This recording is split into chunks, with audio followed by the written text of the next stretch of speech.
Good morning, नमस्कार।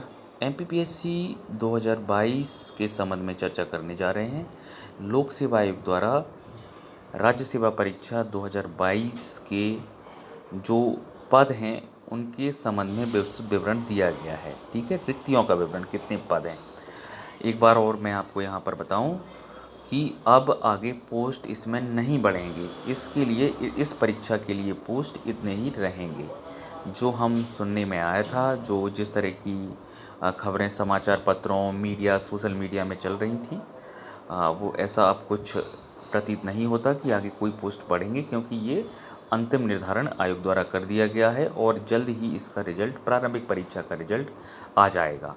प्रारंभिक परीक्षा के रिजल्ट के बाद कोई पद उस परीक्षा में तो नहीं बढ़ते हैं, वो फिर आगे की परीक्षा के लिए निर्धारित कर दिए जाते हैं। हम यहाँ पर देखें, टोटल पोस्ट इस परीक्षा में है 457। जब इसको निर्धारित किया गया 87% और 13% में, तो 405 पद आते हैं आपके 87% के लिए और 13 जो परसेंट के लिए आते हैं 52। 87% में हम देखें 405 पदों में 126 पद यूआर के लिए हैं, 82 पद आपके एससी के लिए हैं, एसटी के लिए 103 हैं, ओबीसी के लिए 58 एंड ईडब्ल्यूएस के लिए 36 पोस्ट हैं। उसमें हम महिलाओं का रिजर्वेशन अगर देखें, वुमेन रिजर्वेशन हम देखते हैं तो 42 जनरल के लिए आता है, एससी के लिए 27 आता है, एसटी के लिए 32, ओबीसी के लिए 23 एंड ईडब्ल्यूएस के लिए ये 11 पोस्ट होता है। ठीक है, इसी में से हम जो अगर देखें भूतपूर्व सैनिक के लिए देखें, सर्विसमैन के लिए, तो 62331 हो जाता है।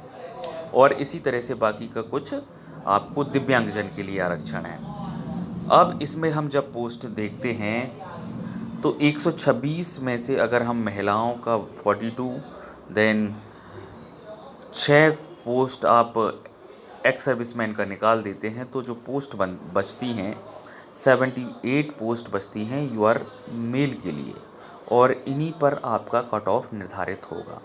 इसकी तुलना अगर हम जब पिछले वर्ष के पेपर से करें, 2021 का जो पेपर था, 2021 के पेपर और 2022 का पेपर लगभग एक जैसा ही था, लगभग एक जैसा।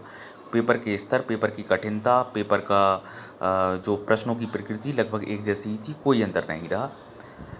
कुछ क्वेश्चंस इसमें ट्रिकी ज़रूर थे, लेकिन उस पेपर को कहना आसान नहीं है कि ये पेपर आसान था, लगभग एक जैसा ही है। 2020 का पेपर कठिन था, 2021 का पेपर और 2022 का पेपर एक जैसे ही रहे।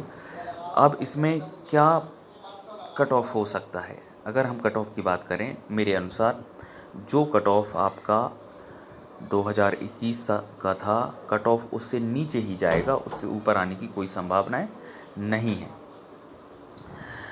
2021 का जो कट ऑफ था वो 77 था, तो इस बार क्या कट ऑफ हो सकता है? इस बार कट ऑफ उससे कम ही रहेगा।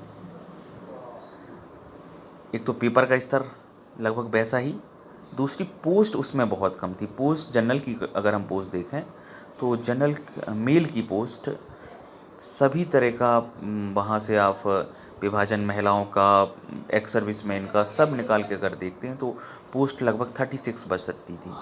36 पर पोस्ट पर जो कट ऑफ आया था आपका वो 77 था।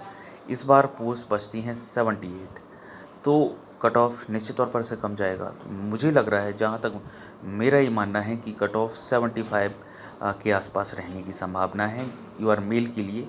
अगर कोई कैंडिडेट 75 क्वेश्चंस है तो निश्चित तौर पर उसको मीन्स लिखने का मौका मिलेगा। बाकी ओबीसी का भी कट ऑफ 74 या 73 रहने की संभावना है, या तो 73 रहेगा या 74। एससी और एसटी के लिए इससे कम ही जाएगा। ठीक है, मेरी शुभकामनाएं आप सभी के साथ। बहुत बहुत धन्यवाद।